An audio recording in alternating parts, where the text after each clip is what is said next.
Welcome to USA Global TV and Radio, where our mission is to provide education, entertainment, hope, and inspiration. USA Global TV and Radio connects you with experts and audiences all around the world every single day to help you succeed in business and to live a richer life. Visit us at usaglobaltv.com to learn about career and life-changing training and mentoring programs like the Listening Mentor. Subscribe to our newsletter to stay informed about our special programs and offers. Discover how you can become a guest on one of our shows or a host or producer of a USA Global TV and Radio show of your very own. That's USA Global TV and Radio, where the doctor is always in.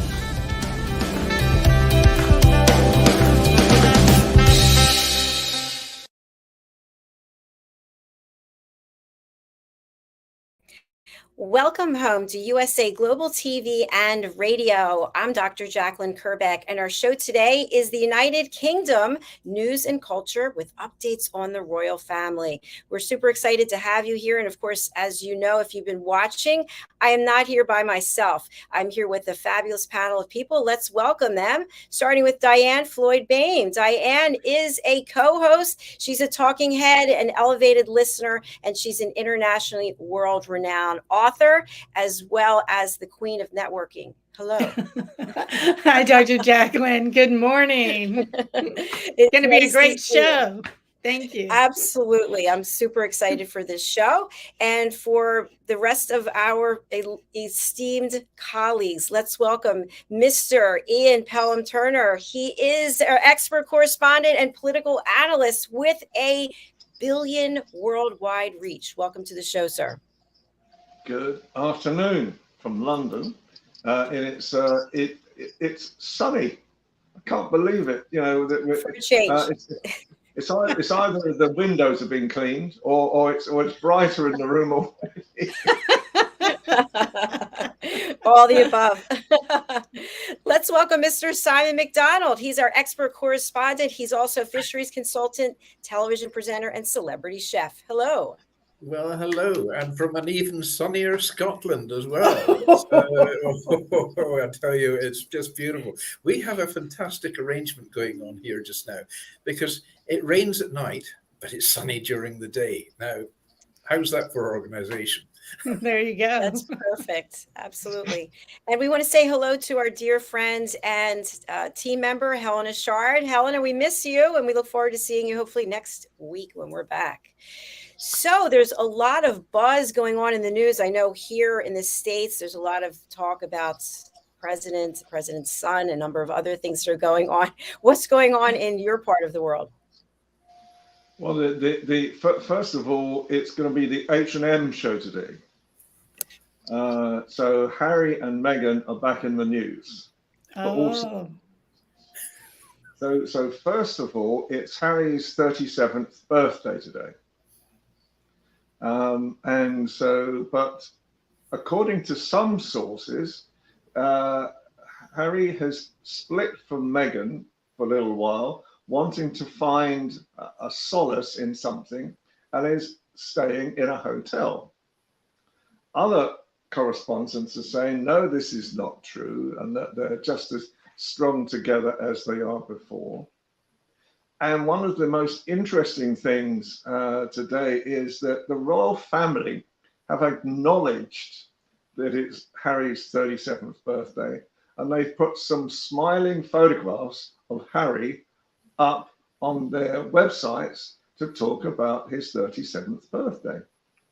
So try and work that one out, if you will, because you know, we get, as royal correspondents, we get all sorts of are they, aren't they, you know, will they, won't they, and there's so much going on. And I think the reality at the moment is that with Harry and Meghan, I was having quite a deep conversation with a Canadian professor the other day who didn't like Meghan at all. But as I was sort of saying to her at the same time, the reality at the moment is, I think for me personally, I want the whole of the family to come back together again because I think it's very, very important for Britain. But I know that it's like quite a situation in America now where at one stage they were very popular, and then now that they're wandering around what to do. Some of the rumors are coming out that Harry is fed up with Hollywood, and he wanted people like Vladimir Putin on one of their podcasts. Well, that would have been an interesting one. And Meghan said no, or it might have been whoever platform they were on was saying no as well. So I look at things at the moment, and you know what? It's like a cauldron in the royal news right now, because you're never quite sure what they're going to do next. Wow. So Harry's 37 today, and he's in a hotel by himself. This is one of the rumors. I doubt it for 1 second, quite honestly, because you know, with all these things going on, you know, it would really fuel the rumor mill totally, that if he was on his own on his 37th birthday. I don't get that. I think the reality is that even to sort of say that they were having time out, I don't know. You know, I think, you know, with anything these days, it is difficult to have relationships, and the type of relationship that they have in the spotlight all the time, you know, it makes it even more difficult. And as I used to say about Buckingham Palace and the royal family, you know, quite honestly, the leaks that used to come out of the royal family from Buckingham Palace all the time, you know, I mean, you could walk down a row of correspondents and each one would tell you a different, this is what's really happening, you know. Nobody knew. This is the reality, you know, and you would just, you know, you'd speak to someone, they would say something has happened, blah, blah, blah. You go down to the next person, oh, no, that's totally different, blah, blah, blah. Yeah. And so in the end, I think the thing that I always do nowadays is, although I'm a royal commentator and so is Helena, and so I'm, you know, Helena is missing out this afternoon. But I know as we're both royal commentators, we're supposed to comment on these things. But in reality, at times, it is better just to wait and see what happens, because trying to create guesstimates over what might be happening next is absolutely impossible. That makes total sense to me, especially because from what I understand, that sometimes at least the Hollywood stars actually pay to have things put in magazines so they can get a little flurry with their name, and then, you know, it's all retracted. So smart to wait and see what really happens. Yeah. And I'm not sure. Curious, sir. Is the royal family in Scotland now, Simon?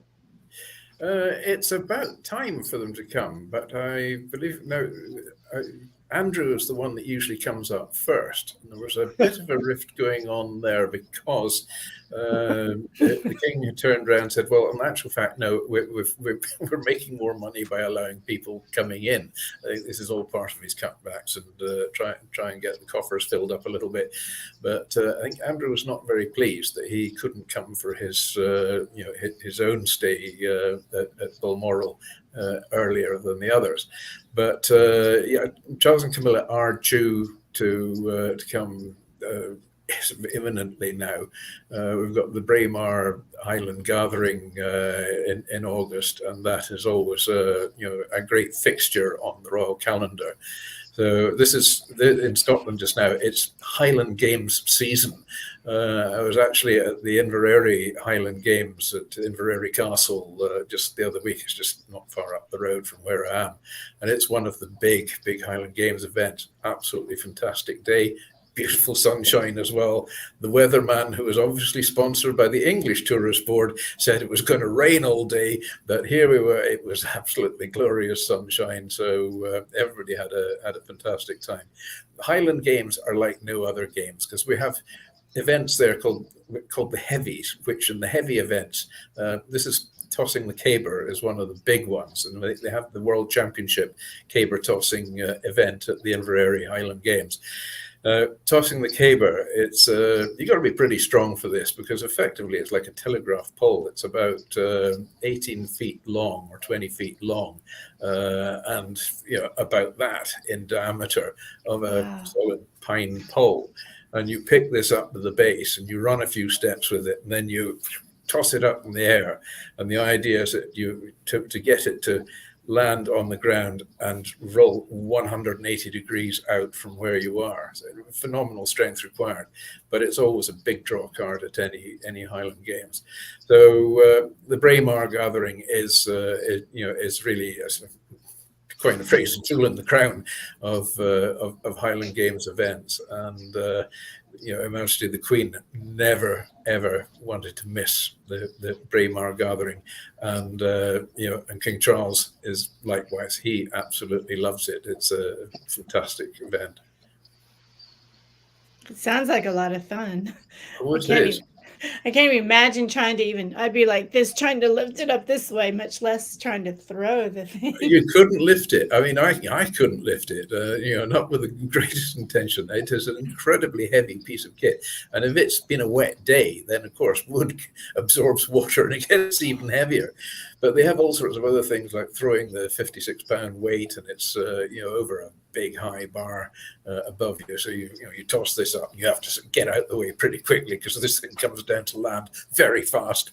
There's shot putting, which is now, of course, it's an Olympic sport as well. Disc throwing, and then the heavy hammer throwing, which is like a huge big sledgehammer, but with a big cast iron ball end to it, and they throw this thing for a long distance. But it's a bit like the Whiskey Olympics as well at the Highland Games. I mean, there's plenty of that available all day long, I can assure you. Is it too late for us to start training? Yeah, you would be great, Dr. Jacalyn. I've been in training for the past God knows how many years. You're doing the whiskey trading, right? Oh, absolutely. Yes. Yes, and they have piping competitions as well, and Highland dancing competitions, which are taken incredibly seriously as well. And there's actually quite a little village that sets up around each of the major Highland Games events, in particular for the dancers. And they get competitors coming from all over the world. At Inverary, we had them from Australia, New Zealand, Canada, America, you name it. They were from there. So big gathering. I reckon that day there must have been about 10,000 people estimated turned up for the games that day. Wow. So it was quite something. Yes, great spectacle, and as Scottish as you could possibly get it without the shortbread. And what makes it Scottish as you possibly can get it? Well, just about everybody's in kilts. It's in the middle of the Highlands, and the pipe bands and the bagpipers of the competition, the Highland dancers, and in the heavy events, all the competitors wear kilts. They are allowed to wear underpants for that as well, because obviously when they're crawling around at that, a little bit, the crown jewels could be seen. And Ian, have you gone to see these ever in your life? I've seen it in times, because I worked in Scotland for 7 years. But in those days when I was in Scotland, and especially in Glasgow, anybody who was seen wearing a kilt at that time, and this is in it would be the early 1980s, was considered someone to sort of sidestep from, because at that time the SNP wasn't, they were seen as troublemakers more than anything, and so if you saw, you very rarely saw men wearing kilts in Glasgow at all. It was a very, very different type of city, to say the least. But I think, with all these games, as you say, that they were interesting at the time. I think it is a very Scottish thing, and it's when I look back on my time in Scotland.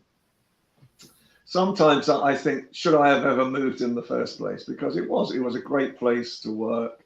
It was a much easier place to work as well. I was working on for the Scottish end of the Observer Group with the Glasgow Herald and the Evening Times and Outram's. And so they were the ones who owned newspapers right across Britain. So it was a very good time in my life. And I think the best thing that I remember, apart from that, I had a house on a golf course because in Scotland, moving from London to Glasgow, you could buy something considerably more for your money. But I think probably one of the best things that I had was that if I woke up late one morning, I could actually make my house to the office in 7 minutes. Wow, that's amazing. Yeah, you couldn't do that now. Traffic has increased somewhat, but yeah, it is. So there's a different pace of life in our Scottish cities to the likes of London. I mean, London is a pretty chaotic place at the best of times. But yeah, you're absolutely right. You don't see many people wearing kilt in Glasgow. You see a few in Edinburgh, but I found that I will wear my kilt more often overseas than I will in Scotland. It's got to be a sort of a wedding or a funeral or something like that to wear a kilt here. But and even when I go to Scottish Parliament, I don't wear a kilt. People would look as he's a tourist or something like that. But when you go overseas, there's something about a kilt. In South Africa, I mean, it turned heads and actually got a lot of respect. So where I lived in South Africa, of course, there were probably more Scots there than there are in Scotland. But people did respect wearing the kilt. There's always the curiosity value of it as well. So and even in France, there's a lot of curiosity about a kilt. Everybody wanted to know what was underneath it. The age-old question. And I had all sorts of answers for that. Show and tell. Show and tell. I Have think you ever on an earlier show, I did wear the kilt for you once as did. well. I'll maybe do it again sometime. So I'll just say that in Scotland, people do occasionally wear a kilt. Thank you. Yeah, we enjoyed that picture. The photograph, we showed it numerous times, I think. Going up the elevator. Yeah. Oh, that was dangerous. That was. Ian, have you ever worn a kilt? No. In reality, one of my friends who is probably a good 6 inches taller than me and probably about twice as broad as well, one day he thought he was wearing a kilt. He was actually wearing a lady's tartan skirt. And he went to this function and I saw the photographs afterwards, and you could see the look on people's faces, and they certainly didn't want to be photographed with him. That was for certain. So I mean, sometimes I think with all these things, I mean, I love the Scottish part of my tradition. Don't get me wrong, and I probably but it's very expensive to buy a kilt in the first place because it's a lot of material as well. And if I did, I've really got to find out, because my mother was Patterson. That was her maiden name, and she came from Aberdeen. But there were 2 types of Patterson kilts. And then, as Simon will know, there's a hunting tartan and there's a traditional ceremonial tartan as well. So you really have to sort of make sure that you're wearing exactly the right tartan if you want to be appropriate wearing the right type of kilt. Oh yes, the dress code is very particular. I mean, with my own clan, MacDonald, then we've actually got quite a few variations of the tartan depending on where you're actually from. And then there's always the dress tartan, and there's the hunting tartan, and the everyday and all the rest of it. And the expression "the full 9 yards" came from kilts. because that's the amount of material you've got in a kilt, 9 yards. It's so it's actually quite heavy, and the pleats are laid in such a way that when the wind blows or anybody tries to lift up the hem to see what's going on underneath, you can't do it because the way the pleats fold back down again. No, you don't get a look in, quite literally. That's really fascinating, because I always thought the whole 9 yards was some football term. They use that for a game. There's probably all sorts of claims to fame of the whole 9 yards, but certainly the one I've heard is it's and it goes back a long way, is for the 9 yards of material in the kilt, and if it's not the 9 yards, it's not a proper kilt. So it's, I don't know what's going on in Scotland, though. If people are trying to look what's going on underneath the kilt. That's pretty funny. Yeah, well, you just never know who's wanting to look. That's the trouble. Going down that elevator in Boston that day, though, was quite difficult, I must admit, because it had glass sides all the way down, and there were a lot of people down below just waiting. Love it. Hello to Fraser Ramsey. I haven't heard from you in a while, my friend. It's good to have you with us today. Thank you. Greetings from Edinburgh. And also Gaffa, nice to have you with us as well. Special show, always keep the energy burning. Yes, that's what we're doing here. So let's go over to Ian. Any more royal news that you have for us today? I think, as I say, at the moment, it's all going to revolve around Harry and Meghan, this week, because basically right now, I think I've said to you before, this is known as the silly season. So nothing else is happening apart from the whole of the planet on fire. Nothing new. The whole of the Mediterranean area where Helena's just come back from is on fire as well. And so, from a royal family point of view, apart from the Harry and Meghan story, nothing is really happening. I've got some wonderful images. I get some wonderful images sent to me at the moment. From the royal family, and that goes on our Royal Influences page on our Facebook page.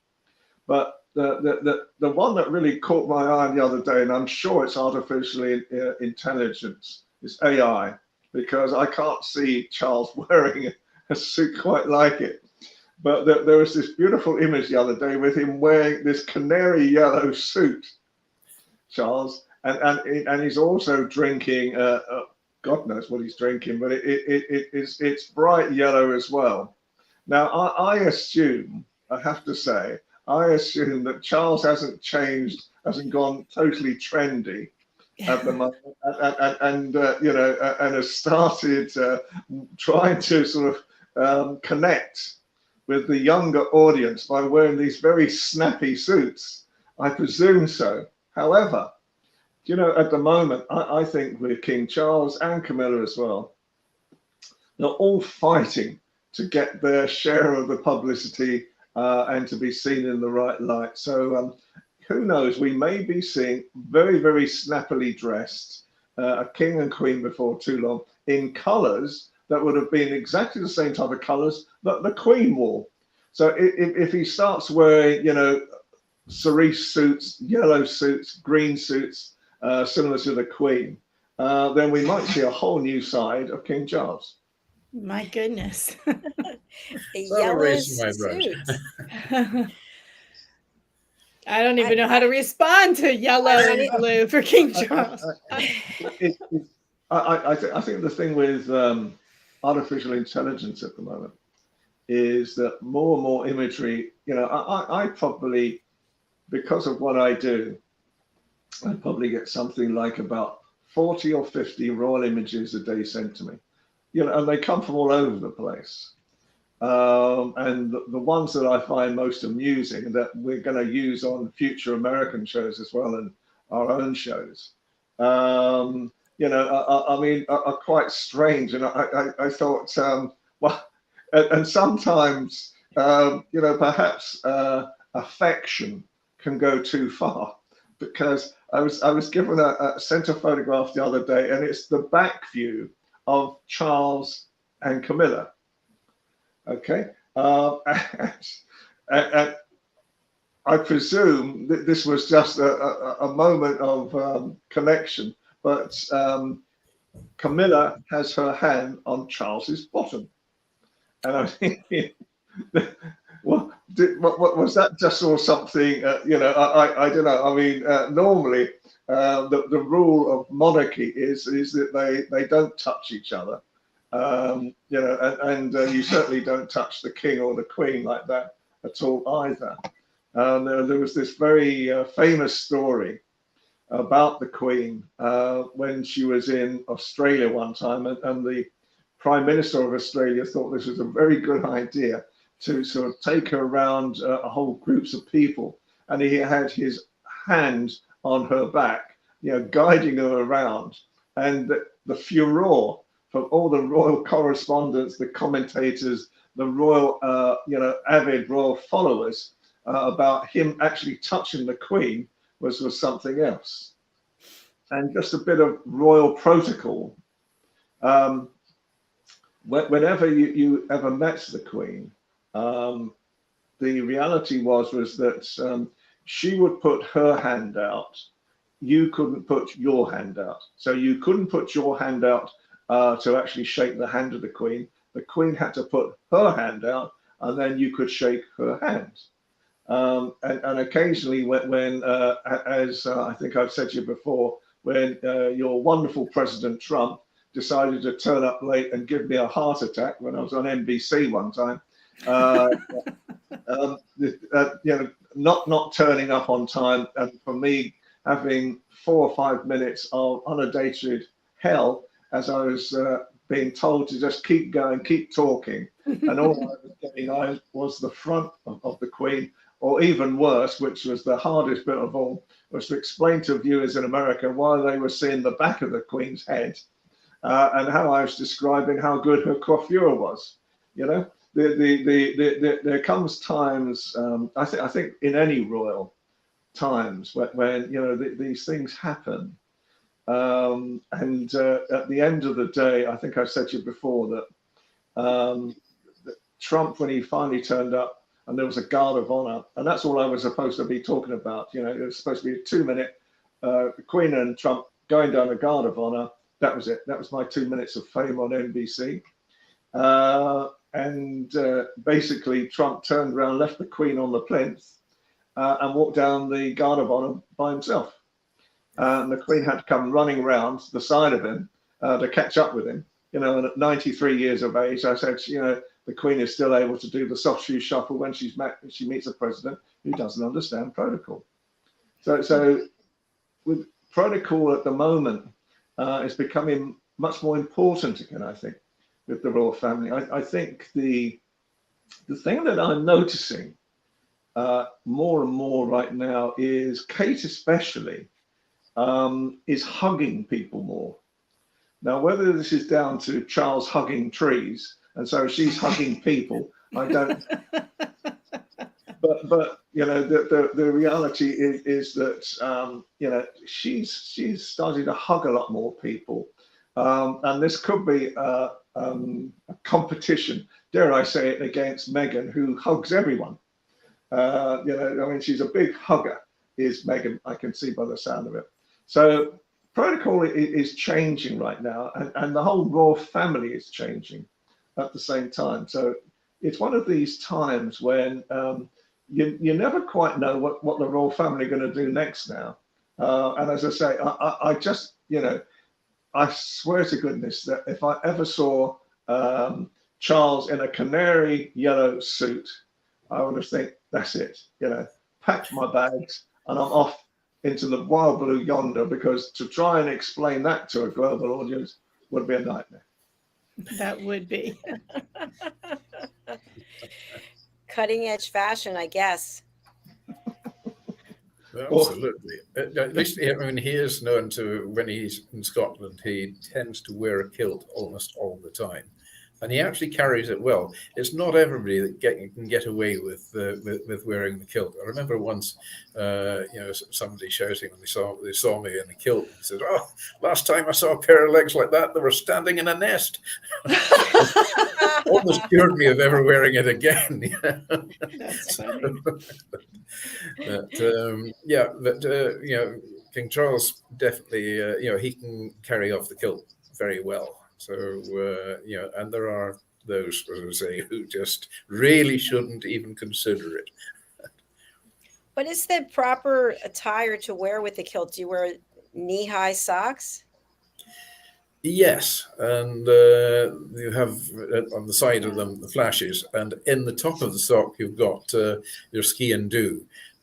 Ski and do, it's a knife. It was actually originally formed as a covert knife, so it's a hidden knife, and mine is extremely sharp. My son made it, which I'm very proud of my ski and do that he made for me, especially now considering he made the new state sword of Scotland now to replace the old one, which had got really well past its use by date. So there's a big ceremony with that just recently as well, when King Charles came up for effectively like his coronation in Scotland, where he accepted the Scottish crown jewels, and the new state sword was the first on the agenda, if you like. Again, protocol is the state sword is the first one to be presented to the monarch. So so you wear that, and you wear a sporran as well. And the sporran basically is because there's no pockets in a kilt, so it's got to be somewhere where you can keep your money if you've got any. And the mystery is a bit like the Queen's handbag. What do you wear? What do you keep in your sporran? So that quite a heavy belt that goes with the kilt as well, and then. Depending whether it's daytime or evening, and just the formality of the evening depends on the type of jacket you would wear. In daytime, it would be a tweed jacket, possibly with a tweed waistcoat to match as well. Invariably, it's Harris tweed, all created on the island of Harris. For the evening, there's various different types of jacket. Bonnie Prince Charlie is probably the most popular one, which is a black sort of short dinner jacket with silver buttons on it, and a black waistcoat as well, usually silk lapels. Or there's another one, which is the Montrose jacket, which is regarded as being the most formal one, which I've worn several occasions. And it's the one I've got is a dark green velvet with silver buttons, and it buttons right up to the collar, almost in a military style. And then you've got the jabot, the flurry jabot thing that sticks out the front instead of a tie. So the protocol is actually quite strict on how you present yourself in a kilt, although a lot of people don't know it. And the other thing during the day as well, if it's a very informal occasion, then you'd wear a ghillie shirt. And the ghillie shirt, it's like it doesn't button down the front, it laces down the collar part, but there's a lot of room in it. It's actually a very long shirt. And the ghillie shirt, I mean, that the design of that goes back hundreds of years. And when in battle, the Scots, they would take the kilt off and just fight wearing their ghillie shirt. And there was actually a famous battle called the Battle of the Shirts, because all the Scotsmen were just wearing the shirts. And we won. No, yeah. That's all that matters. I think we scared the opposition off.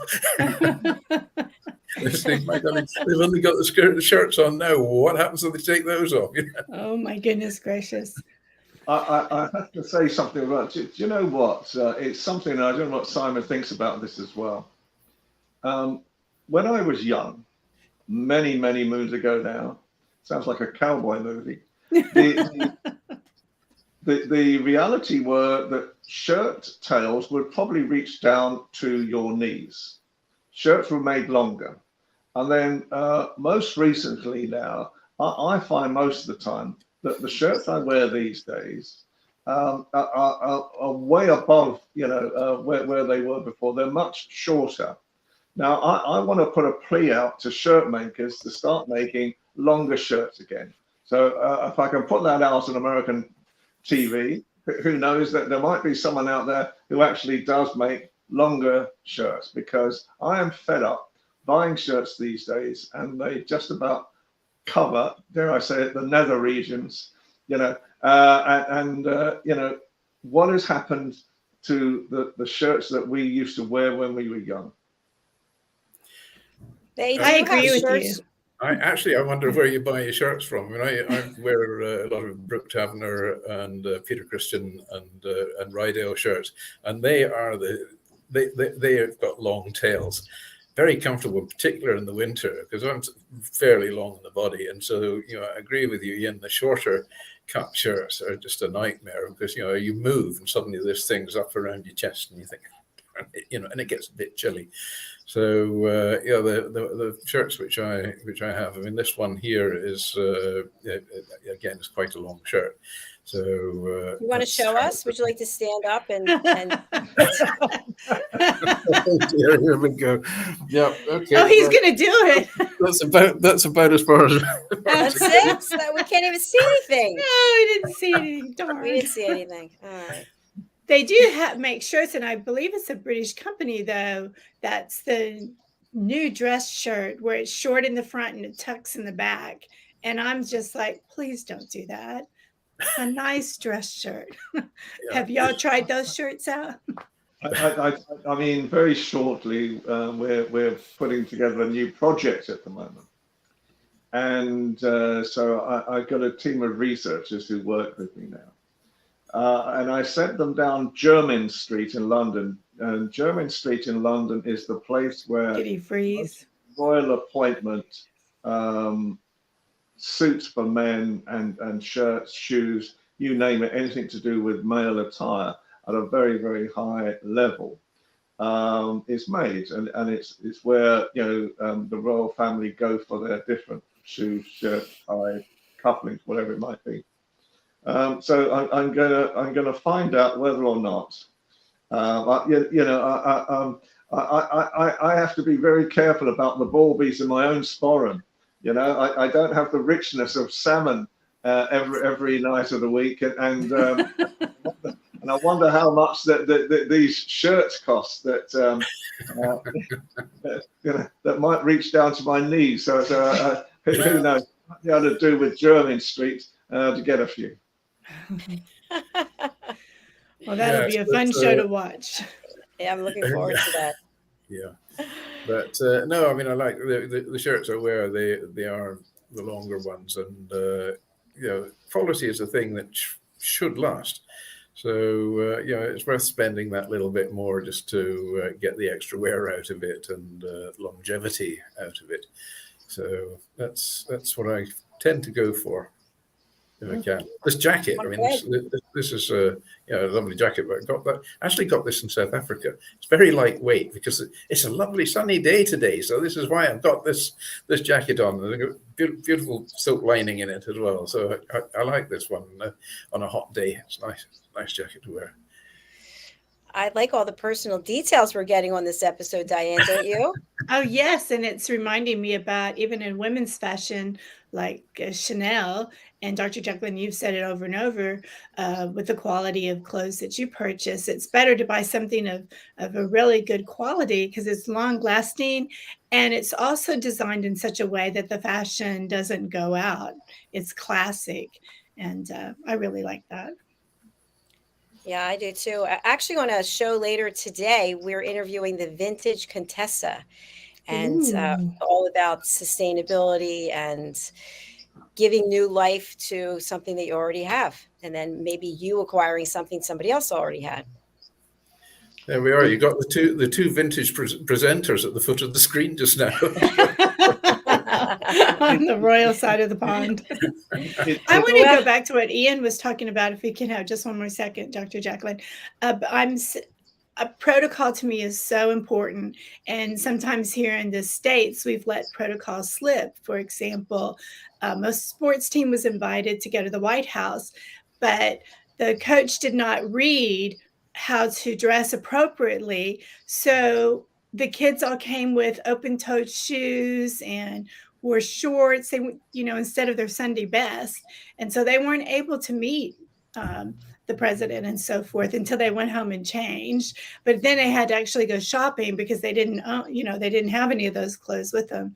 So I'm now, of course, ever since that made the headlines here, people are looking to see how to dress properly for the White House. And I just think if you're going to be fortunate enough to be with people of royalty and so forth, you need to study and make sure you know what you're doing. Because I remember learning even in high school, when you mentioned, Ian, that the Queen puts her hand out first. Actually, I had a teacher that taught us that, not that we were ever going to get to meet her, but explained the importance of why protocol needed to take place. I thought you might find that interesting. No, it is, because I think, protocol, really what protocol is just good manners. It's respecting an environment, it's respecting people as well. As I say, with the royal family, and I mean, there were lots of occasions when, I was photographing behind the scenes, members of the royal family. You didn't turn up in just a shirt and a pair of jeans or somewhere, not unless you're a member of the royal family yourself. The reality is that it's respectful, isn't it? And I suppose, and I'm sure Simon would probably think the same. Our generations, and I'm sure the generations of yourself, Diane, and Jacalyn as well, we were taught respect. Yes. We were taught respect. We were taught that good manners maketh the man, wasn't it? And the woman, and I think these days good manners sometimes just go by the board. And there was a case a few days ago, or a couple of weeks ago now. One of the people who I was working with on a royal project. And this is a young man of about 28, 29 years of age. And his girlfriend was with him on this particular occasion. We'd come out of the location we were in, and when we were walking down the street. And for me, I will never allow a woman to walk close to the traffic. So I think it's a man's job to walk to the traffic, to the side of the sidewalk where the traffic is, and then the lady goes on the right-hand side of the man. And so I said, I stopped this girl straight away because her boyfriend had just gone running off, left her alone. He'd just gone running off down the street.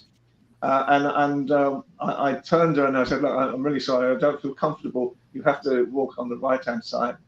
And she said, she said, thank you. You are the first man in London who's actually done that. And she said, that's what my father would have done. So I think protocol, good manners, it's all part of just making people feel special. Absolutely. Exactly. And we used to teach that in school. It used to be an actual, I remember Mr. McCoy, maybe we spent 15 minutes a day, but we had to learn manners. And we even had a whole class on how to answer the telephone properly. And we need to bring all that back. There we go. I need to figure out a way to close out the show properly because we are over time and the next one's coming up. So. I get so carried away. I love this show. It's okay. So thank you, everyone. Thanks for being here. We're going to close out with a sponsorship from our dear friend, DIANN FLOYD BOEHM, and then we will be back next week. So please do join us. Our next show is coming up. It's Global Social Entrepreneurs. Thank you again for being here. Thanks, team. Good seeing you all. Take care. Bye now. Bye, everybody.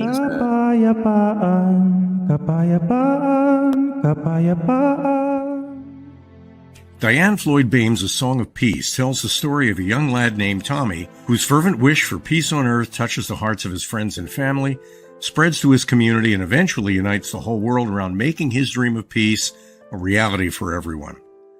Sit down with the children in your life and share Tommy's amazing story of love and hope. Sing your own song of peace and invite the children to join you. Tommy's tale is more than just a story. It's a movement, and everyone's warmly welcome to take part. Kapayapaan, kapayapaan, kapayapaan, kapayapaan.